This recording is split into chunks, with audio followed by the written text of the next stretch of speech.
2 résidences et 5 garages ont été détruits par un incendie dans la nuit au parc Ferland à Sept-Îles. Les pompiers sont intervenus vers 3h30 dans le garage d'une résidence de la rue des Genêts. Les forts vents ont entraîné la propagation du feu à 2 résidences de la rue Marguerite-Blanche et 4 autres garages. Les pompiers de la brigade d'intervention d'IOC sont même venus en renfort. C'est un événement qui a fait 6 sinistrés qui ont été pris en charge par la Croix-Rouge.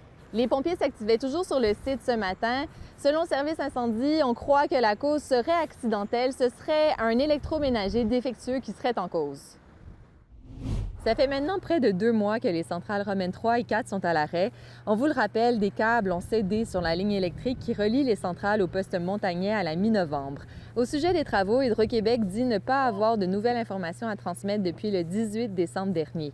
Les opérations se poursuivent donc. La moitié du chemin d'accès pour se rendre à la zone à réparer a d'ailleurs été réalisée.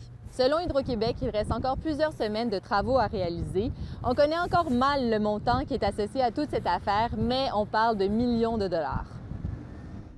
Au grand désespoir de certains, il fait doux sur la Côte-Nord, très doux.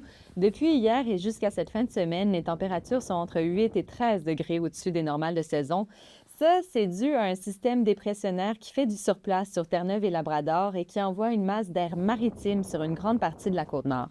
C'est seulement à partir de dimanche que le système sera chassé par une masse d'air continentale et que les températures vont descendre.